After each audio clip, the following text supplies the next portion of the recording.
Hello, everybody. This is Steve Burns here. I'm glad to welcome you to this lecture.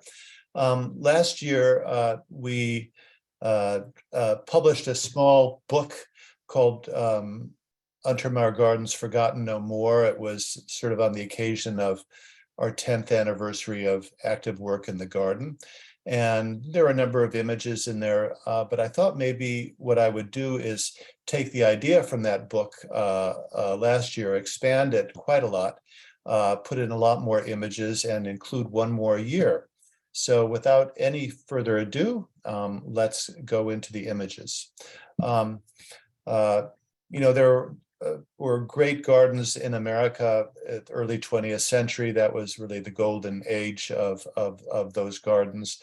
After World War II, many of them underwent cataclysmic change, including, of course, Untermyer, which probably underwent more cataclysmic change than almost any garden in America, having risen so high to have fallen so low. Good scenarios that happened to wonderful gardens were ones like Chanticleer, which is shown here, which is a historic house with a large endowment outside of Philadelphia and is beautifully maintained, never really declined at all. Another example is the Huntington Gardens out in California, which are, incredible estate, beautiful garden out there, is now part of the museum. Again, very, very, very well maintained from day one. Other great estates, such as Fairleigh Dickinson, which was a Vanderbilt estate in New Jersey, made a relatively smooth transition using the monumental landscapes and at least the mansion of the original estate for academic buildings. Sadly, other estates were subdivided. This is on Long Island. I think this is Glen Cove. I don't know what estate it was, but in this case, it was sort of a worst case scenario.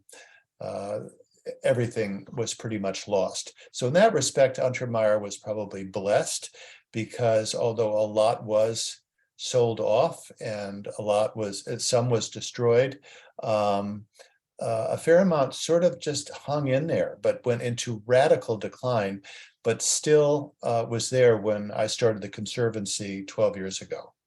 But there have been interesting things that have happened at the garden going back to Untermyer's period. I mean, here is an account in 1922 of his gardeners poking around in the garden, and they dug up an ancient sculpture of Demeter or Ceres in marble that they think was owned by kind of an aristocratic family in Yonkers in the 19th century. And it sort of went from one thing to another, was broken, and then they was hidden in the garden, and the workers buried it underground. 1939, the year before Samuel Untermyer's death, this is the foreshadowing of bad things to come. One of the great Paul Manship bronzes of Diana, or was it Actaeon? I can't tell, Diana or Actaeon, was stolen. Diana was removed. Yeah, was stolen overnight. Untermyer had, a fence around the property, but it was his own private property, and then it was found about a week or two later in a garbage dump in New Rochelle. He got it back. It was damaged. They're both now at the Hudson River Museum, and one of them you can still see that damage when it was buried underground.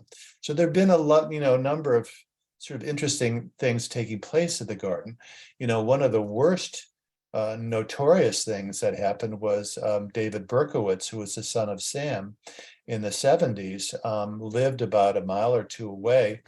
And no one, thankfully, was murdered at the garden. This is when it was owned by the city of Yonkers, but he hung out there a lot. And there was a whole satanic ritual events that took place, including animal sacrifices, really grisly stuff. So that by the early 70s, the garden had gone into radical decline. This is a photograph of it, the main gate looking out towards the front lawn.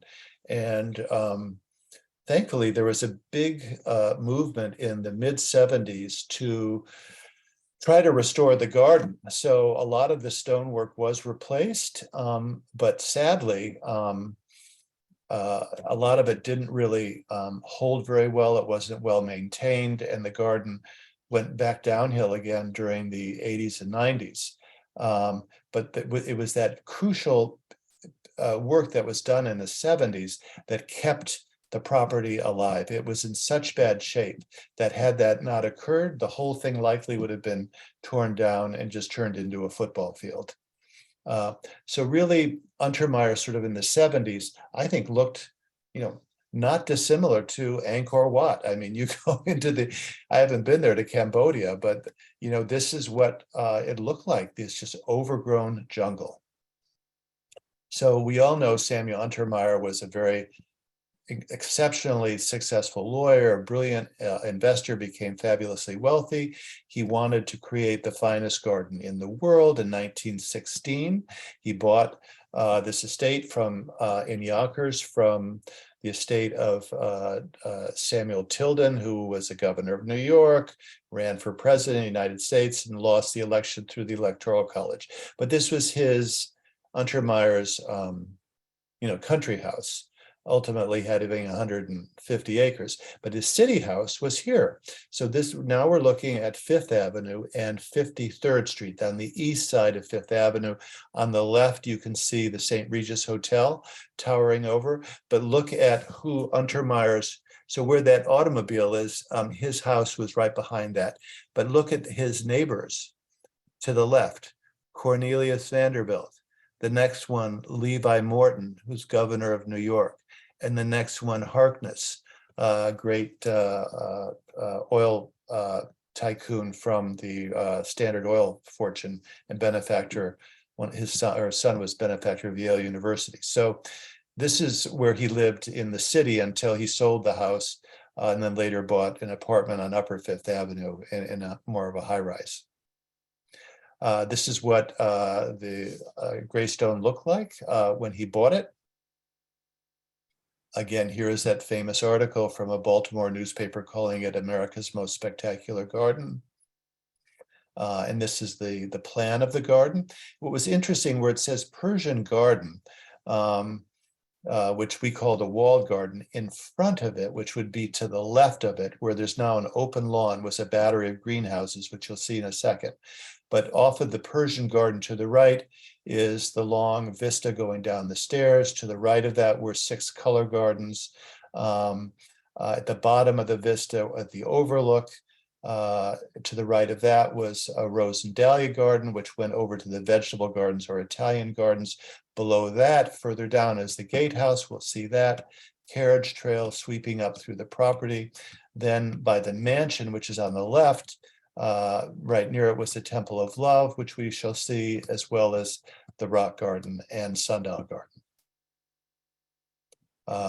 After Untermyer's death, the city only acquired the part of the garden where the walled garden is and the vista. The rest was sold off. The hospital was built to the north, and then a nursing home was built over the vegetable Italian gardens. The mansion on the left was torn down, and a children's home was built next to where the mansion was. The carriage house was sadly also torn down because it burned twice, and that's where the community center is. So this is the battery of greenhouses that was located in front of the walled garden. So these greenhouses this is actually, more than one greenhouse. There are probably 10 greenhouses here or more. Were built by Tilden before Untermyer's period. And the main entrance to the garden is right behind here. So you can't see it, but the walled garden lies right behind these greenhouses. So here is, as you walk into the garden, this is an article from, I think, 1918. So the garden was brand new. But if you look through that front gate, you can see the greenhouse behind it. So Untermyer finally bit the bullet and tore down those greenhouses I think in the late 20s, to get the proper approach to the garden. This is a view looking down, again, during the Untermyer period. You can see that there are 2 trees in the back, on the right, on the left, that were from that predated the development of this garden. There had been another mansion there before. The mansion was torn down, but Untermyer couldn't bring himself to cut down the trees, so the paths sort of went around those trees. Here are other pictures from that article of the canals and the Temple of the Sky on the left, and on the right, again, more of the canals. This is a view looking down towards the amphitheater. Again, the garden is brand new at this period, in perfect condition. And this is the Temple of the Sky with the swimming pool in the foreground. Because it's a black and white photograph, and given the reflection, you really can't see the mosaics. Isadora Duncan dancers performed there twice, once in the early 20s and another time in the early 30s. You can see the people sitting behind in black tie and formal attire. The orchestra with the conductor is to the right. Here is more of an aerial picture of the garden in the 30s, and there you can see on the right that tree that is growing right in the middle of the path, so the path sort of went around it. So again, that was Untermyer trying to adjust the plan to some of those beloved trees. This is a fun shot taken around 1930. This is Samuel Untermeyer's granddaughter, Joan Untermyer, on the left with the braids, and the dark-haired woman on the right is Marion Salzberger, later to become famous and beloved in New York as Marion High School, whose family owned the New York Times, and which Untermyer represented for many years, and in which he owned, in which he was a part owner. Here we are again in the 1930s now, with the Isadora Duncan dancers performing in the center stage. Women dressing in their cloche hats, but the amphitheater is full. To the right, you can see a grand piano and someone with a bass violin, and the garden looking quite nice. In the foreground was boxwood. He was very pleased and proud of his boxwoods. Again, this is another shot of the Duncan dancers in front of one of the fountains. This is interesting. Later in the 30s, Clara Rockmore, who really pioneered the theremin in America, which is this sort of almost like a Moog synthesizer, very avant-garde instrument of Russian origin. We think that the first theremin performance in America took place at the garden. Here we are looking at the garden during his chrysanthemum show, which he did every year. If you go to the New York Botanical Garden every fall, they have a fabulous chrysanthemum show, but Untermyer predated that with one that was pretty much almost as extravagant, but this was in a private garden, which of course he opened to the public one day a week for about 25 years. These are all chrysanthemums weeping over the walls. The carriage house was nearby, and as I said, it was actually restored twice. It had 2 fires. This was a really rough time in Yonkers. It was copper flashing, and gutters were stolen off the buildings as fast as they were put up. So it was really pretty desperate, and ultimately it was torn down. So going from the glory days, of the 20s and 30s under Untermeyer's ownership, he dies in 1940. It's acquired by the city in 1946. Vandalism sets in. So here we are on the lower terrace of the garden, where the balustrade was just pushed over and it lies in a pile of rubble. Sculptures abounded in the garden. People were climbing up and just taking pictures of themselves. Later, these sculptures were stolen. The base of this sculpture actually still remains to the right of the entrance. So this is what the fountains looked like in the 70s before they were restored the first time by the city. At the back of the amphitheater, this was in my newsletter last week, was an ancient Roman imperial sarcophagus of monumental size. This is much, much larger than your normal sarcophagus. It's from the Giustiniani collection, which the Metropolitan Museum of Art has a number of other pieces from the Giustiniani collection. It's a famous collection that became available for purchase in the early 20th century. This was to the left of the amphitheater. Actually, this picture, I don't know if you can see at the top, it's open to the sky. The wooden joists that this is normally roofed, it either rotted away or whatever. So the garden is already in quite bad shape, although this ancient sculpture is still there. This is an etching from the catalog of the Giustiniani sale. It is, so anyway, was stolen from the garden in the 70s. It's no longer there. So this is what the walled garden looked like in 2011, just before Timothy Tillman started working on the garden. Pretty minimal. We, a number of years later, started all over again and rebuilt those canals, and this time put in all new plumbing. Before, the city had kind of put in new concrete, but kept the existing plumbing, and they had a poor joints in the concrete. So we wound up putting in very, very fine waterproofing and all new plumbing and concrete, all beautifully reinforced. And of course, this is now in great shape, hopefully should be around for at least 50 or more years.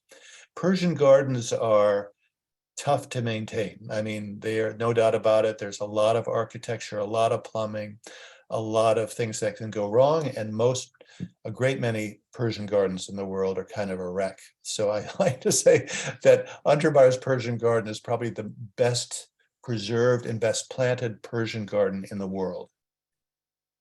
This is what it looks like towards the amphitheater with our elephant ears. One year, this is again elephant ears looking towards the east stoa, which is now pretty brilliantly planted every year in tropical plants in pots. The Temple of the Sky, we restored a couple of years ago. It was scaffolding went up all around it and did quite a lot of work on it. And there it is. That's been restored. So before and after. This is sitting in the amphitheater looking down the canals towards the main gate. Beautiful potted plants on either side. The grass here looks quite nice, but we've had so many visitors, 125,000 visitors last year, that the grass is just getting shot. So this is a picture of a duo piano performance that took place last year, and the grass is just getting pulverized and compacted. There was no way that we could keep it going, so we decided we were going to get rid of the grass, which we did last fall. We had the beautiful, beautiful mosaics. It was just kind of a small little stage originally, and what we decided is that we've had a number of dance performances, and really it's totally undersized for dance. So what we did was we again did work on the mosaics, which are quite exceptional. And we paved most of the area, and the new paving actually ties in beautifully with the mosaic, and now we'll be able to, it'll be a much more flexible space for performances, and we won't have the wear and tear that we had with the grass. And actually, if you look to the background, we built a slight ramp, and now that whole area is wheelchair accessible, which is very nice. In fact, in the very distance to the right, you can see some aluminum metal piping for the ramp. This is a picture of it looking up from above, almost the abstract patterning of the plants, which is so special every year, and every year it's a different color scheme. And again, this is looking in the North Pool. Every year we have more and more aquatics filled in with the fish. The walls are planted with weeping black-eyed Susan to emulate what Untermyer had with his chrysanthemums. One year we planted marigolds, and that was a big hit, especially with the Indian American community. This is, again, a surviving tree. We don't have a lot of them, but it is a magnificent Atlas cedar. Along the borders of the main walled garden, we have a lot of woody plants, but herbaceous as well, and quite sensational all throughout the growing season. When you go down to the lower terrace, those have been planted now with hydrangeas and intermixed with other plants. So you see in kind of in the middle is light-leafed, almost chartreuse leafed hydrangea. And next to it is a dark-leafed ligularia, which is a perennial. And then as you go to the left, there are different types of hydrangeas.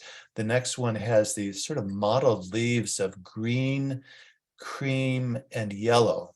And it's flowering as well. So it's as spectacular with its leaves as it is with its flowers. And this is looking from the lower terrace to the main level up above. You can see the sphinxes in the background, and the between the columns have been very beautifully planted. Every year we have more and more pots that always need fertilizing and watering. So going back to what happened to it. So this is the to the left of the Temple of the Sky, looking out towards the river. So this would have been taken around like 1970. The balustrade has been vandalized. In fact, you can look in the back. You can see the balustrade on the left, but then you can see to the right an empty sculpture base, and then to the right there's like a chain link fence. So that balustrade has been vandalized, and in the foreground to the right is the Persian pool. The city just dumped soil in there and filled it with rubble. So this is what it looked like before the city restored it in the 70s. And here's an article from the 70s. The piece they forgot that there were mosaics in there. So they decided, let's go in there and poke around, and lo and behold, they found mosaics. Here's a picture of all these, activists, volunteers in the 70s digging out, coming down and finding the mosaics. The walls surrounding the temple were a total wreck. Again, this is in the mid-70s before the city restored it.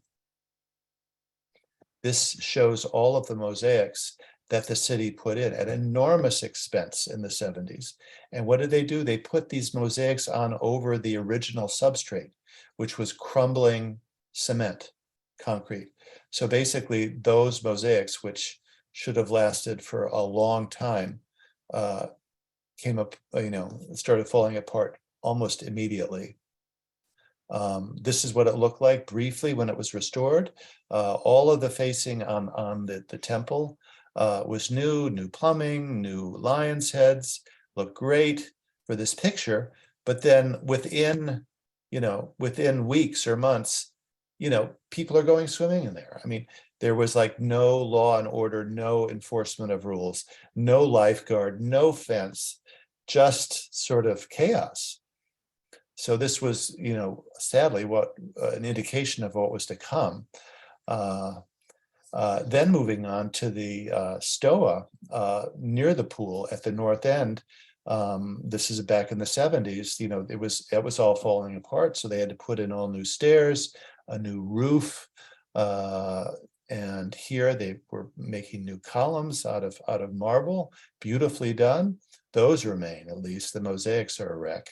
And here's another workman carving the panels of the shell motif from the marble balustrades that wrapped around the west side of the garden. So this is what the garden looked like last year. So the mosaics are shot. The facing of the stone that was done in the 70s failed, and then it was redone again, I want to say in the 90s. And if you look carefully on the left, you can see there are two different colors of stone. So the darker is like 1990s stone, and the lighter stone is 1970s stone.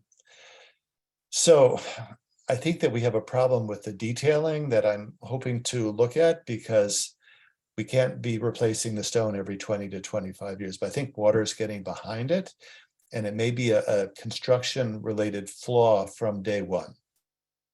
These are the mosaics that were there when we started, but quickly fell apart.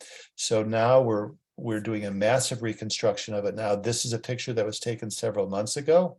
Look at the mosaics. We decided we're turning it into a reflecting pool. It's not going to be a swimming pool. There'll be no safety issues at all. So we raised the bottom. And here's the final coat of the bottom.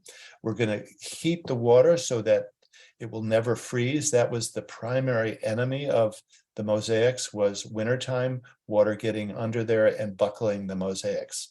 So when this is done, which will be done by Labor Day this year, all the mosaics, here they are being fabricated again in Italy. Here you can see there's a lobster on the right, a snail on the left. There's a crab at the top. Those mosaics we expect to arrive starting in May of this year, and they'll be installed all during the summer. There's a plan of the mosaics. The green X's show the panels that have been completed, fatti. So here again, that shows you the sculpture, which was Apollo Belvedere bronze that you can see at the foot of the pool. And we hope to get another copy of that as well. They are obtainable in bronze. So here was the rebuilt stoa on the north end. This was the vista. No, this is what the vista is based on. The Villa d'Este at Lake Como, which is a famous hotel, going down towards the Lake Como with the mountains in the background. The Untermeyers had seen this. They'd stayed there and asked Bosworth if he could design something like that, which he did. This is a picture. I think this looks like Samuel Untermeyer on the right, either that or on the left, walking down the steps in their straw hats, looking very dapper, and walking sticks. This is a modeling picture from Vogue magazine, a fashion shoot from the 1920s. This is what the bottom of the vista looked like in the 70s before the city did work on it. This is also taken in the 70s where the ancient columns are. Notice between the columns, there's no railing. Again, the balustrade had just been pushed down the hill and the thing completely overgrown. It looks like Angkor Wat. This is sort of kind of what the vista looked like when we came there. You could not see the river at the bottom. Again, the weeds were 6 to 7 feet high on either side when we started working there. And this is what it looks like now. Going down to the bottom, that's where those ancient columns are, which are like 2,000 years old, Cipollino marble, the greatest, largest monolithic columns in the Western Hemisphere. Beautiful shot of it in the winter. And so that balustrade that you can see there is not the original balustrade. That was all vandalized in the 70s and was replaced by new stone in the 70s. So that's the second iteration of the balustrade. This is the only picture on the lower image here of the Rose and Dahlia Garden. And those stairs exist. We've actually rebuilt the cheek wall on the left side, but it's an oil painting of a standard rose that was there by a well-known horticultural painter who also painted the main entrance there. Again, that's the only historic image we have of that garden. This is what it looked like in the 70s. I remember seeing it. In fact, I think this was in the 90s, and I think I took this picture because I was there in the 90s. So this is where there is currently the vegetable garden. This is what it looked like, totally overgrown. This is what it would have looked like when Timothy Tillman started working 11 years ago. This is what it looked like 11 years ago. This is after we kind of mowed things down. We got high school interns who worked during the summer to dig up the parterre layout of the surviving gardens. And there they are, all restored with this nice new trellis pergola on top of the columns. 2 years ago, we put a cover crop on the beds to enrich the soil. So that would be 2011. And then last year, we planted herbs around the borders of the beds. In the circular one there is a pomegranate, an allusion to a popular Persian fruit. And then by seeds, we planted, they hadn't come up in this picture yet, sunflowers, which was a riot of sunflowers this year. There you can see the herbs on the border, but it was a huge hit and became a huge bird feeder, basically, because there was just birds gorging themselves. All these, what were they? What were they? I can't remember, but loving the sunflower seeds. Below that was a pretty wild wooded area. We started clearing out wisteria, wild wisteria. So this is actually after some hacking had been done, we sort of created a bit of a path going down there. Again, another one of our summer programs with high school interns, planted rhododendrons and azaleas. This is called the Rhododendron Walk. Last year, we had a huge shipment of several thousand herbaceous understory plants that were put between the woody plants. So together, it's going to be spectacular. So last year was the first year fully planted.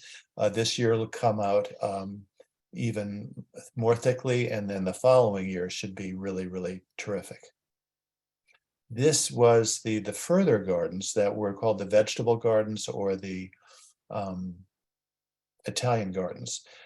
We have very few pictures of them. This is looking north up to the Tappan Zee, but they were terrace gardens that had a rill going down the middle. And I found them in the mid-90s. They were completely overgrown. And I brought a shovel with me and I dug out where the rill was, and I found they were lined with cobalt blue tiles.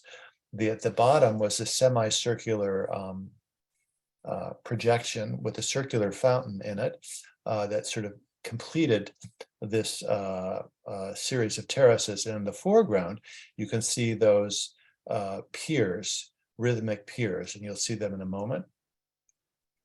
This is what happened. This is what it looked like in the 90s. Now, this was not owned, sadly, by the city. This was owned by St. John's Hospital, and they decided to build a nursing home there.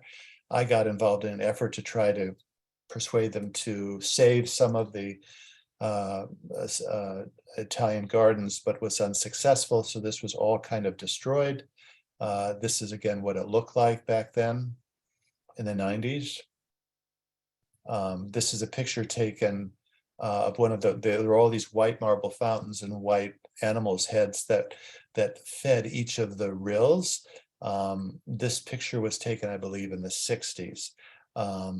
The white marble fountains were still there in the 90s, but not the animal head.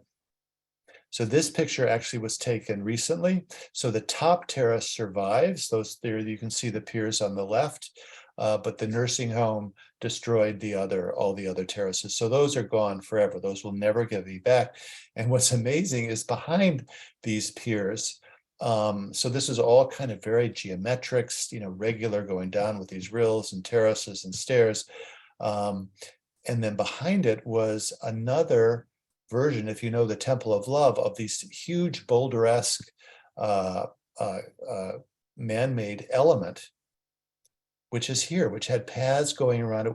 I don't know what kind of water feature, if any, that was there, but this literally St. John's Hospital is built on top of this. And I'm sure they could have demolished it, and they probably spent extra money maybe trying to work around it. But that's a fragment of the garden that survives on the ground of St. John's Hospital.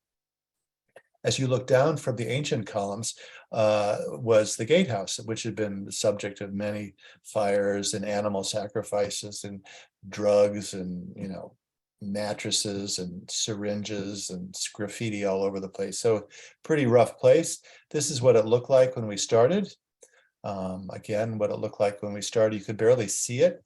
It was so overgrown with growth and trees. Timothy Tillman single-handedly removed a fallen tree that was dead that was on it. We saw that there you can see the tree on top of it. It was the building was about ready to collapse, so we did an emergency stabilization on it. Then this is what it looked like on the inside. Again, all the vines sort of hanging down. You can see it was a two-story building, so on the right you can see the fireplace for the first floor, and then on above it you can see the fireplace for the second floor. There you can see them. So we cleaned the outside of the building of the graffiti, but we decided to leave the graffiti on the inside, and it's become the ruined garden, which is a very, very, very, very unique and interesting place. Behind it is an alleyway, and it was all filled with dirt and weeds, and there's this interesting sort of underground room or cave behind it. We don't know what its purpose was, although there were syringes and bottles and a mattress in there. So we cleaned that out and we built a grotto. We cleaned it up and introduced some light, and it's just sort of this evocative sort of place that has a rumbling sound, which gives a wonderful feeling to that whole area down by the ruined garden. So these were the lower gates that fronted on the aqueduct. And you can see the wrought iron gates that were there. They were either stolen or sold after Untermyer's death. The lights are long gone. You can see the gatehouse behind it to the left, and right in front you can see a horse. And that is flanked on the other side by a lion. And this is what the lion looked like when we started, covered in graffiti. And this is what the horse looked like, minus its head. We did more research, especially through Barbara Israel, our wonderful board member, who's a garden antiques dealer, and she thought that it was a unicorn, and by golly, she was right. We decided, again, this is when we were restoring the gatehouse. One of the stone pillars had pretty much collapsed, so that had to be rebuilt, and we had a new head built. And what was interesting is we determined that because of that previous picture through the wrought iron gate, that it didn't have a horn. And so Untermyer probably thought he had a horse, but because of its hoof, it has a cloven hoof, not a horse hoof, and more of a deer hoof. That is the mythological creature had a cloven hoof, that it had originally in England been a unicorn, and that its horn had broken off. So when we had it recast, we had it built with the stub of a horn. So right nearby on the carriage trail going up the hill are some interesting stones that were on the bottom. And, when we first looked at them, we really didn't pay much attention to them, but they had sort of an interesting design. And then what we figured out was those were the original balustrade from the top. So if you look up there where the ancient columns are, that balustrade was vandalized, and the stones literally tumbled down the hill, and they landed on the ground on the other side. And that is where we have left them. And so those are a visual record of the destruction of the garden in the 60s and 70s. Here's a picture of Samuel Untermyer walking in the 1930s in the rock garden. These are photographs, some clearer than others, in the Smithsonian archives of American gardens from the Garden Club of America slides that were donated to them, which were very interesting. So that garden, of course, disappeared.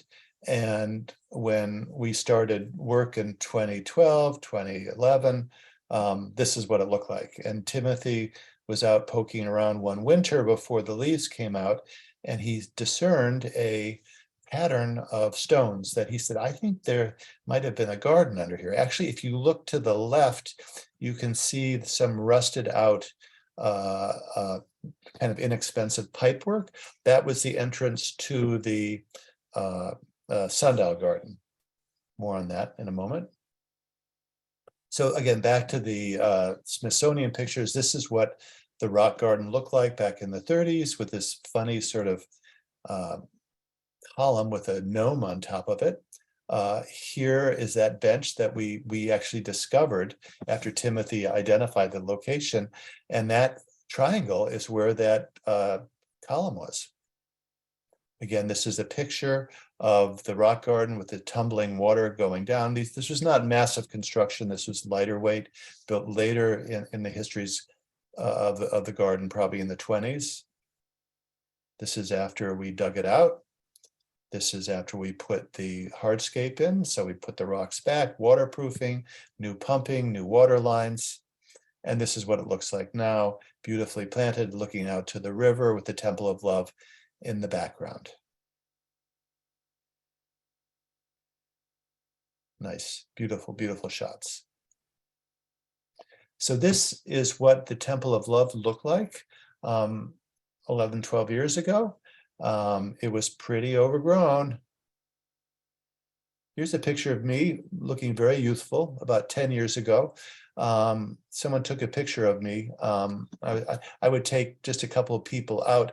I had a handsaw that, no, not a handsaw. Was it a handsaw? No, it was, I think I brought my power saw, my chainsaw from my house.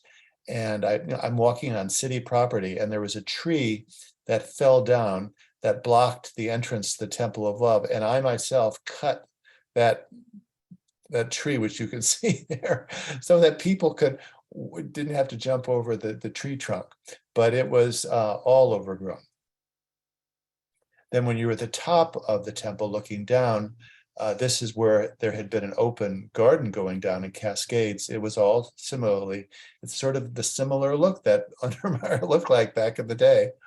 So this is after we cleared it out, we rebuilt the cascades down below. We built an arbor, which you can kind of see a seating area there, which was built on top of a stone structure, which is the pump house. On the grass there you can see the arbor in the distance. We planted like 25,000 daffodils. We call it Daffodil Hill. And we later found out, and I just saw a picture, I guess I didn't put in the lecture, but there's a picture farther away from this of the Untermyer period with daffodils, and it said there were 750,000 daffodil. So those daffodils are much reduced, and they're kind of modest looking, but they do persist a bit further on. These are kind of plumper, more showy daffodils. This is the only picture that we have of the waterfall, taken during 1933 when Irma Duncan came. It's the famous photographer named Arnold Gent who took this picture when the Isadora Duncan dancers performed the second time. So this is what it looks like now. So the lower section, which are the cascades, is a lower, smaller falls. And then behind it are like 20-foot high waterfalls, quite spectacular. A lot of water coming down, and the restored temple on the top. And this is looking a side view of the cascades coming down late in the year when the asters and late flowers are blooming, and it's quite breathtaking. So looking forward, there are still some areas of the garden that have that Untermyer look of the 70s. And this is one area. This was taken last summer. And behind it, you can see what has got to be like a 20 to 30 foot high retaining wall. You can see the balustrade up there. And behind that was where the mansion was. So it was an elevated terrace around the mansion. So it would have had beautiful views looking out to the river. This is a picture of the top of the rock garden, and to the right you can see the curving lines of the carriage trail. It was a beautifully maintained with concrete gutters on either side. the carriage trail has been, neglected for over 50 years.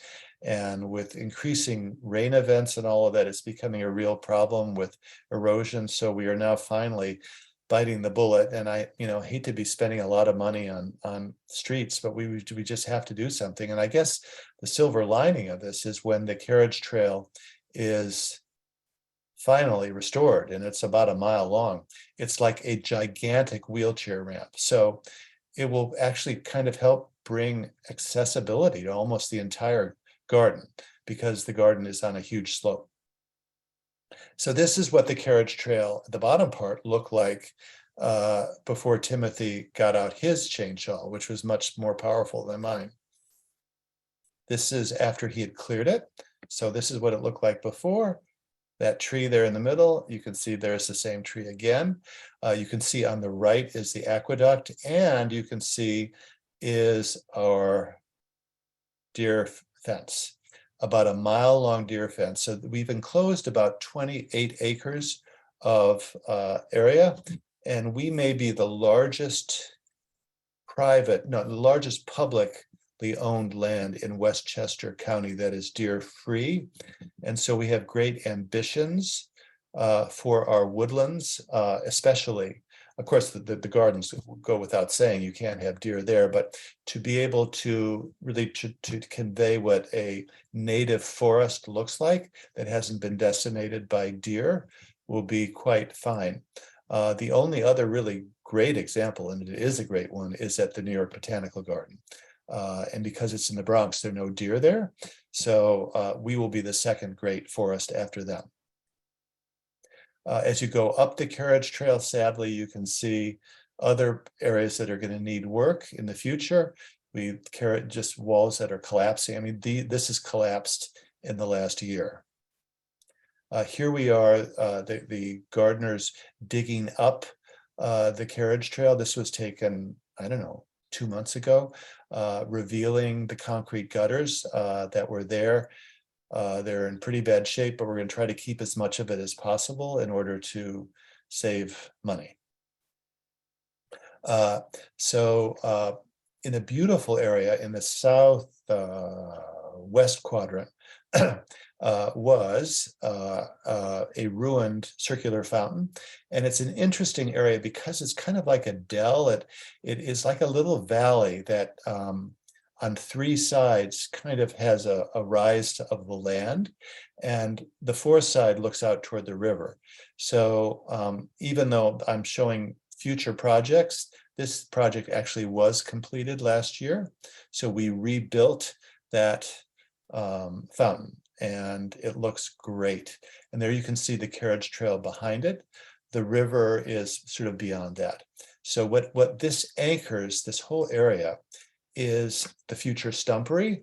And so this here you can see a lot of what we've had elsewhere, which is wild wisteria, into which we are depositing more and more and more and more stumps as we collect them and as we find them. But first we had to sort of cut down all of this horrible wisteria, which was done recently. So that's what it looks like. The carriage trail sort of sweeps around it, and you can see stumps. This is only the beginning. We have hundreds of more stumps, and this is where we're going to be building our stumpery.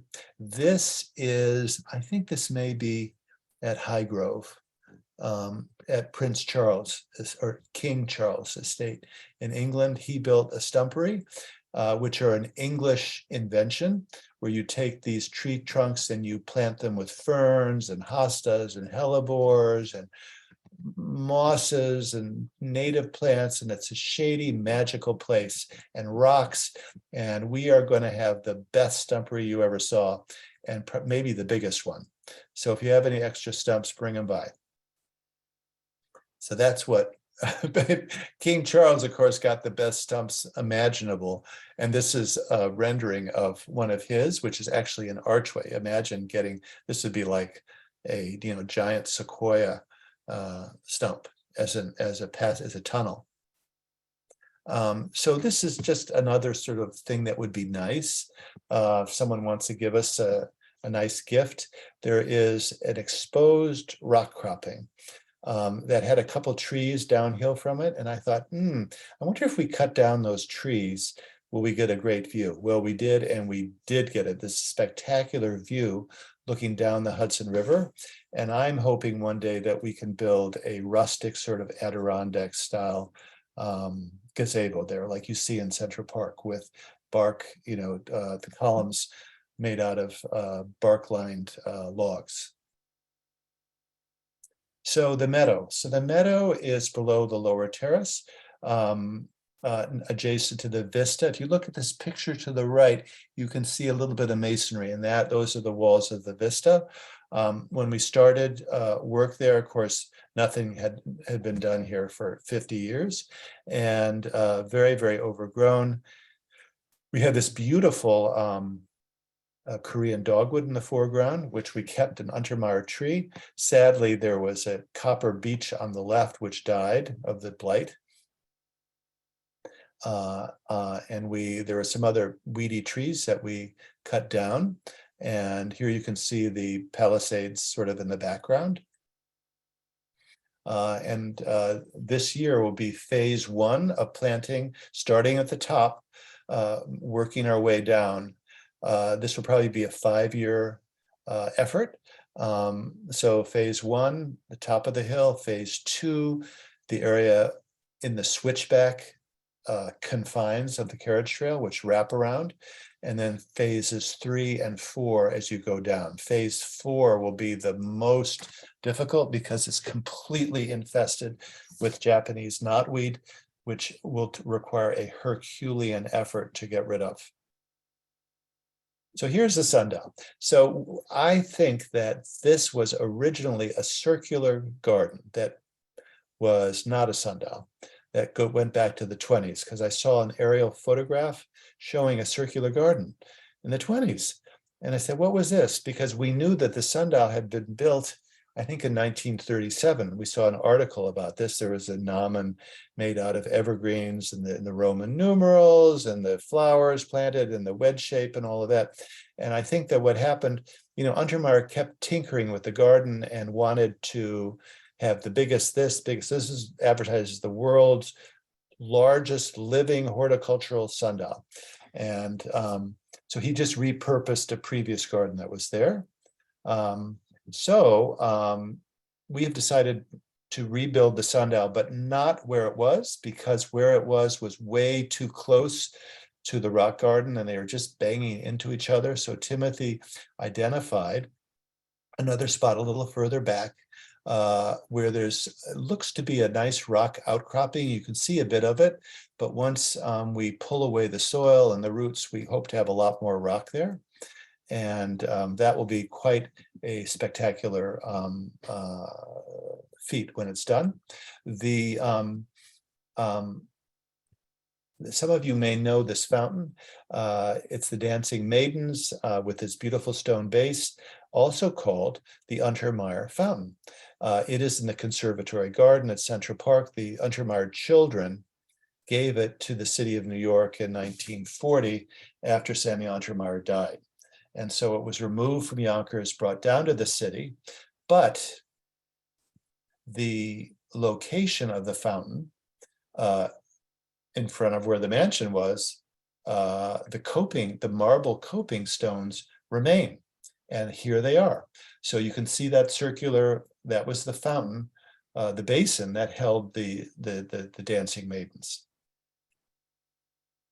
So our plan here is to use those coping stones and to reuse other elements from masonry elements that we've found to suggest the sundial, including the gnomon. So elsewhere in the garden, alongside the vista, were the color gardens, which were 6 terrace gardens, each planted in a single color. So a blue garden, a white garden, red garden, many of which had fountains, all axially aligned. The city only owns the 2 bottom ones. And the bottom one used to look like that.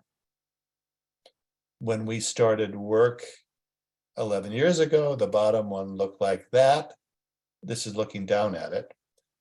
And then that's what it looked like in the winter. You can see a little bit more. See that fountain? That's what it looks like now. And we removed a couple of trees so you can see the river again. So there are 2 color gardens that are owned by the city, but then the other ones are owned by the hospital. So this would be color garden number 3, which is a parking lot. And we're in negotiations with the hospital to relocate 16 cars to a different location so that we can recapture color gardens number 3, 4, and 5. So this would be number 3. Number 4 would be at this landing that you can see on the left. And number 5 is at the top of the stairs. And on the right, I went digging around and I found the curb for another fountain right there, which I dug out of the ground. And when those gardens are restored, we'll restore some of the fountains. And again, this is sort of an abstract feeling of them each being in an individual color. So next to the vegetable gardens, currently the vegetable gardens used to be the rose and dahlia gardens, was the long garden, and it was almost 1,000 feet long. It had stairs going. This is looking south towards the ancient columns. The ancient columns are behind those trees out of sight. The Hudson River is to the right. You can see a flight of stairs in the foreground, then you can see another flight of stairs in the middle ground. And then if you look very carefully, you can see a small flight of stairs, the 3rd flight of stairs further back. So this is a flower garden, and this is what it looks like today. So about 40% of it remains in city ownership. The rest of it was destroyed. And that 3rd flight of stairs had a huge maple tree, weedy tree growing on top of the stairs that had died. And so it was this big trunk, and the gardeners you could see just the edge of those stairs beneath the trunk, and the gardeners very carefully cut that trunk to reveal the stairs, which are in very, very rough shape. But we intend to make that a garden again, the long garden, but one which will have an edible component. It will be both flowers as well as edible bushes. So there will be like currants or blueberries looking down. So there you can see the ancient columns on the right. So this is that photo that I showed you before with the terrace. So the mansion would have been behind there. So what's interesting about this area is that there's kind of a low spot there, that when it rains, the water pools up there. And what we thought that this would be an interesting area to place a new feature, which would be a pond. And when it's not going to be a Japanese garden, but maybe with a Japanesque feeling to it. And Timothy likes to call it a quiet garden. So that will be, you can see it in the foreground with the retaining wall on the right and the carriage trail, the Temple of Love in the center and the Palisades on the left. So that will become a link to the pathway system that we've now built in the garden. So I want to conclude this by saying that it's been an incredible journey, and we're still digging up things. We're still finding elements, pipes, and little indicators of what were there. I may have found a dry well that served. We're trying to figure out the drainage system for the carriage trail, but it's a real adventure. And every year, I hope you come back, not once, but several times a year, and really look to see what's there. It's a very, very dynamic situation. And what we love about the garden is that it is something that so many different types of people can relate to. Of course, people who love gardens love it. People who love architecture love it. People who are Jewish love the history of Samuel Untermyer and the Jewish community. People who are Persian love it because it's like a part of their heritage. here in America, this great Persian garden. But Bosworth described it, the architect described it as an Indo-Persian garden, because actually the greatest, most monumental Persian gardens were built in Mughal India. So the Taj Mahal is a Persian garden. So Indian people like it too. Untermyer was steadily throughout his, well, I should say, in the second half of his life, became much more progressive figure on behalf of women's suffrage, economic reform, to fight anti-Semitism and anti-Nazism. So he himself became a very important progressive figure. So people who are into that sort of progressive politics, people who are, compare, what Untermyer struggled against in the 30s against Nazism, can sort of see elements of, nationalism and all that could threaten world peace today, as a very relevant person. So I love the fact that it's called Untermyer Park and Gardens. It's not called Greystone. The estate was called Greystone. Wave Hill is called Wave Hill. Chanticleer is called Chanticleer. Longwood is called Longwood. They were named after the estates. But unlike those gardens, this garden had a great history. It had an incredible owner, this self-made man who did incredible things. And so it's named after him. It's not named after the estate. And I really love that, because as someone who loves history and architecture and preservation, it combines a lot of great, interesting things. And in that respect, I think it's a garden for the world. So I will end my lecture on that note. I hope I haven't gone too long, but we can open it up for some questions.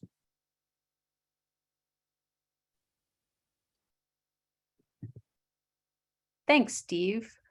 Yeah, so there are some good questions coming in, but before I get to any of the good ones from other people, can you maybe talk about how many people, how many visitors the garden has seen in the past couple of years, and how that has increased since we really don't know how many people have come, because we don't charge admission or anything. We have a wonderful program of greeters who are there during the weekends, and for 8 hours a day they do click in people coming through the main gate.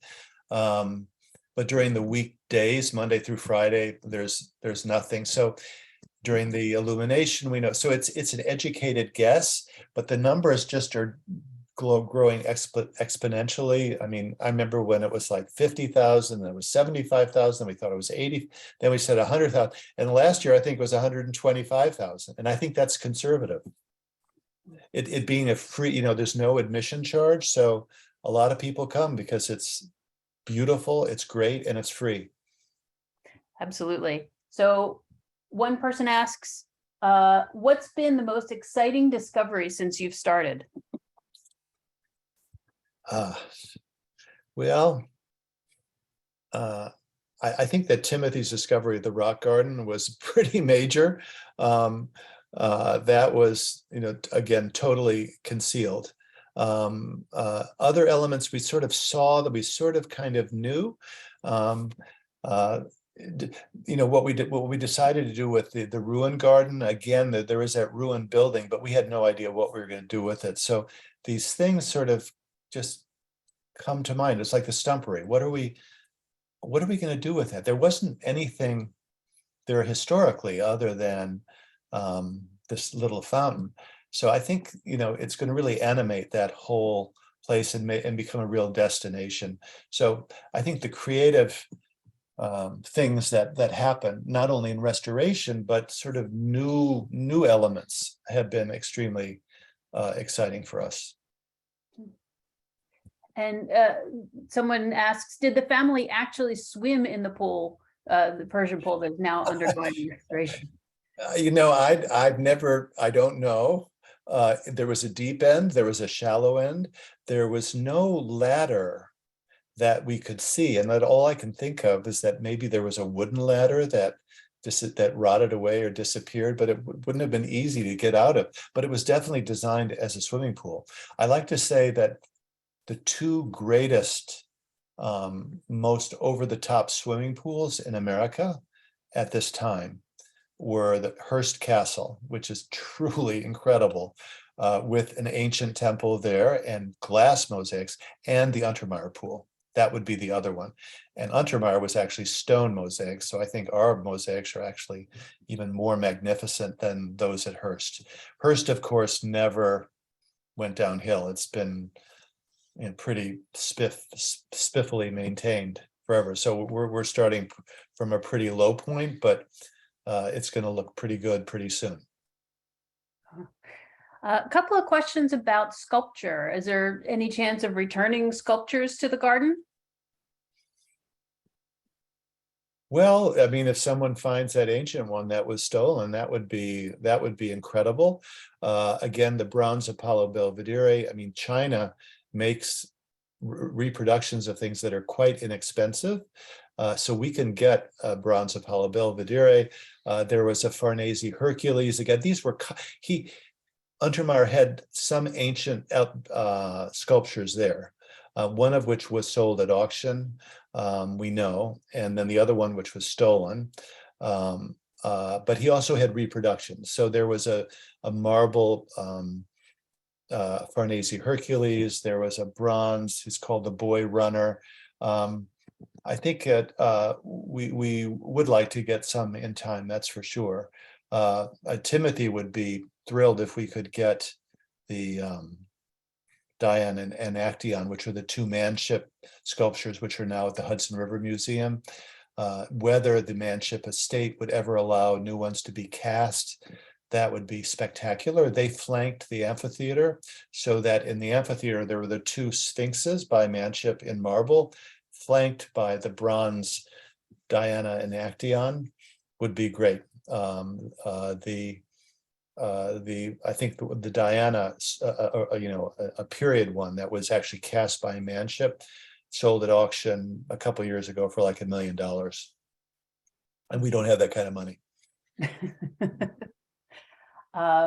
You mentioned that there was the mansion, and someone wants to know, did anything from the mansion survive, any of the furnishings or artwork?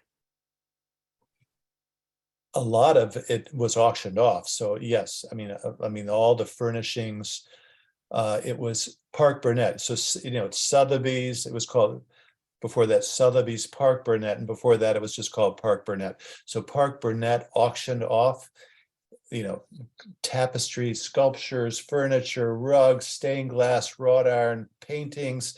I was at the Detroit Institute Museum of Art or whatever, and there's a famous Whistler painting that is there that was auctioned off from Untermeyer's collection.